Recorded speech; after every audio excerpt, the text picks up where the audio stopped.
الحمد لله نحمده ونستعينه ونستغفره ونؤمن به ونتوكل عليه ونعوذ بالله من شرور أنفسنا ومن سيئات أعمالنا. من يهده الله فلا مضل له ومن يضلل فلا هادي له، ونشهد أن لا إله إلا الله وحده لا شريك له، ونشهد أن سيدنا ومولانا محمدا عبده ورسوله صلى الله تعالى عليه وسلم تسليما كثيرا كثيرا. أما بعد، فيا أيها الناس وحدوا الله فإن التوحيد رأس الطاعات، واتقوا الله فإن التقوى ملاك الحسنات، وعليكم بالسنة فإن السنة تهدي إلى الطاعة، ومن أطاع الله ورسوله فقد رشد واهتدى. وإياكم البدعة فإن البدعة تهدي إلى المعصية، ومن يعص الله ورسوله فقد ضل وغوى.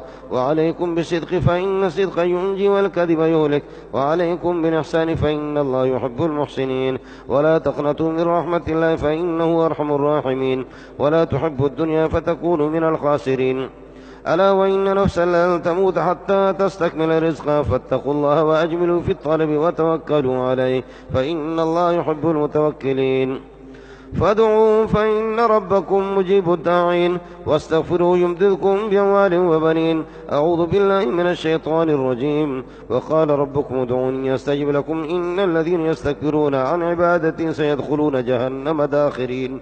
بارك الله لنا ولكم في القرآن العظيم، ونفعنا وإياكم بالآيات والذكر الحكيم. أستغفر الله لي ولكم ولوالدي ولأساتذتي ولسائر المسلمين فاستغفروه إنه هو الغفور الرحيم.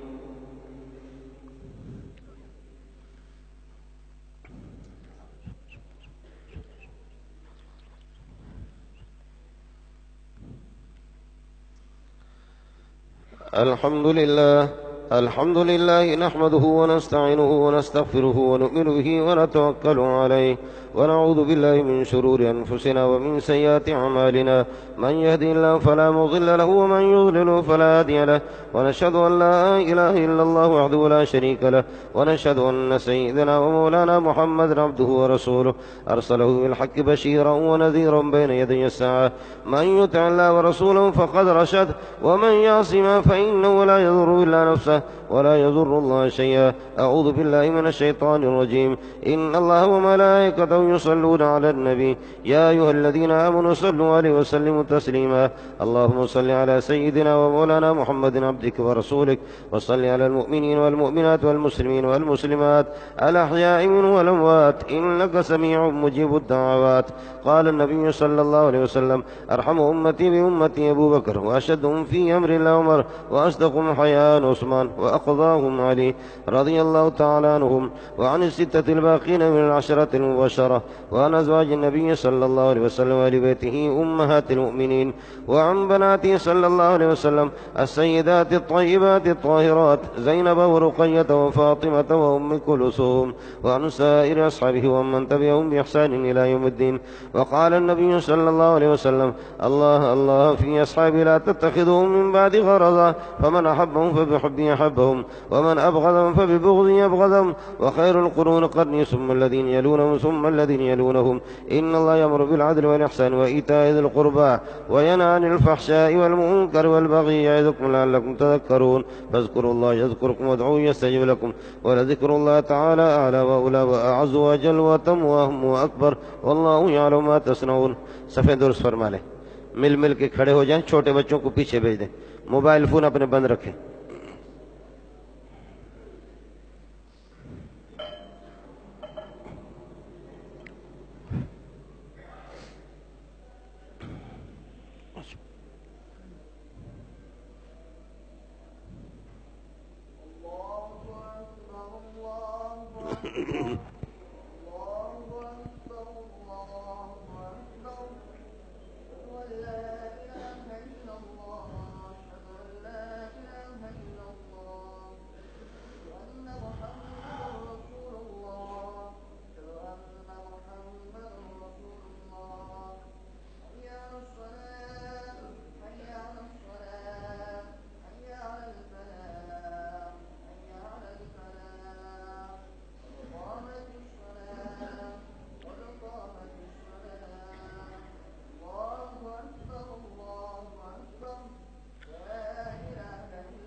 الله أكبر.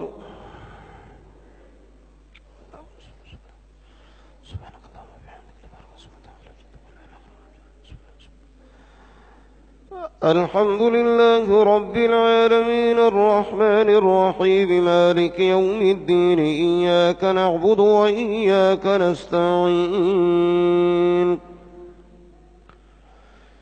اهدنا الصراط المستقيم صراط الذين أنعمت عليهم غير المغضوب عليهم ولا الضالين.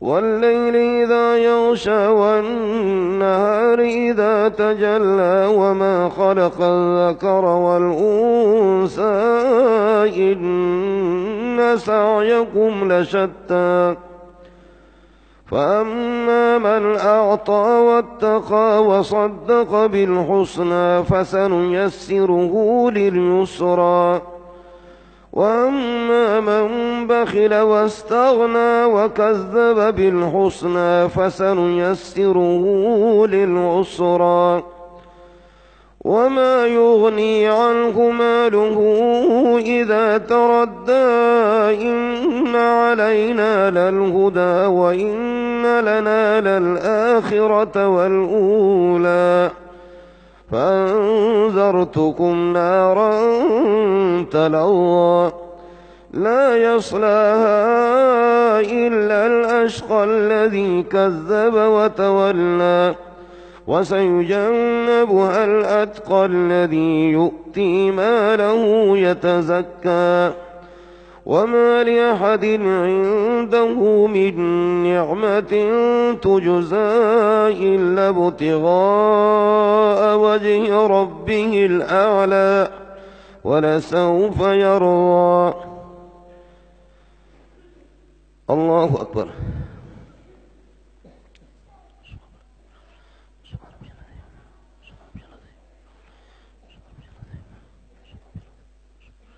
سمع الله لمن حمده. الله أكبر.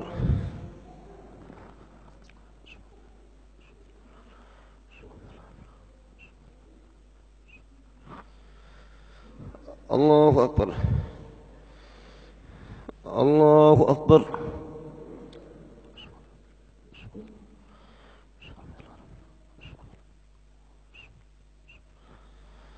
الله أكبر.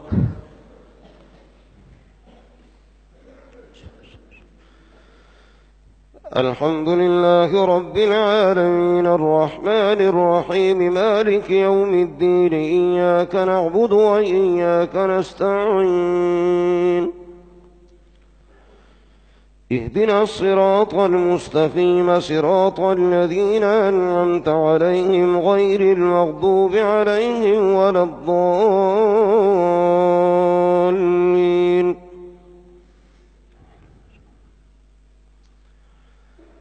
ألهاكم التكاثر حتى زرتم المقابر كلا سوف تعلمون ثم كلا سوف تعلمون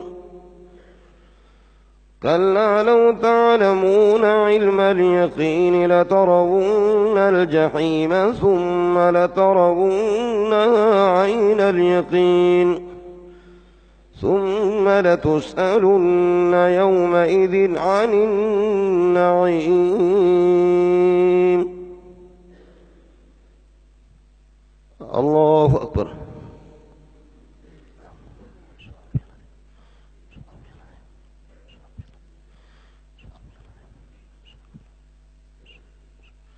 سمع الله لمن حمده. الله أكبر.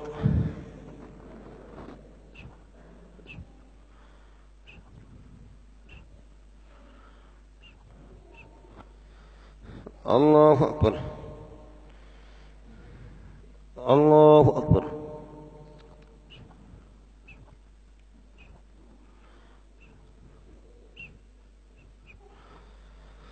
الله أكبر.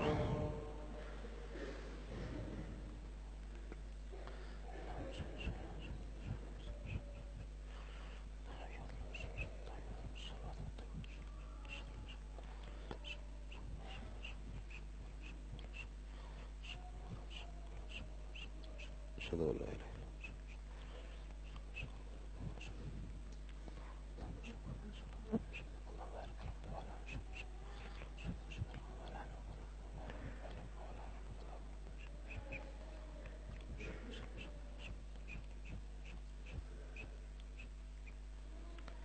السلام عليكم ورحمة الله. السلام عليكم ورحمة الله.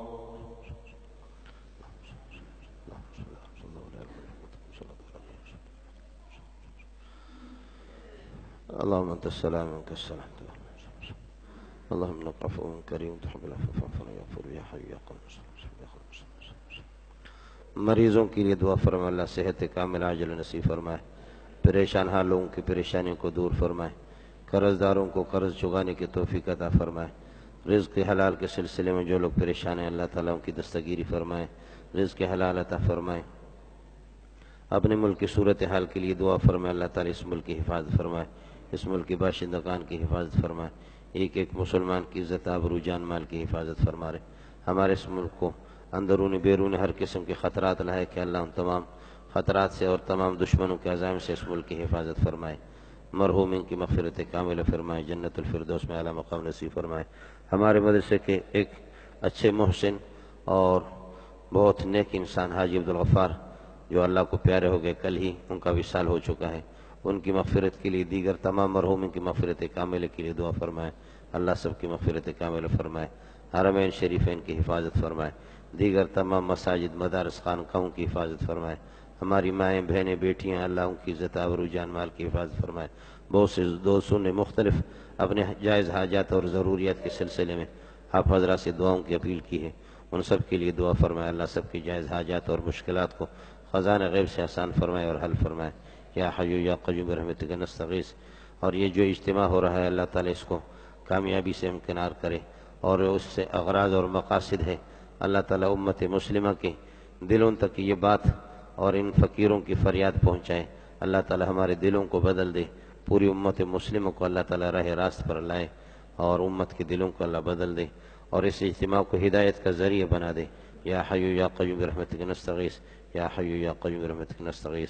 سبحان ربک رب العزت عما یصفون وسلام علی المرسلین والحمد للہ رب العالمین برحمتک یا ارحم الراحمین۔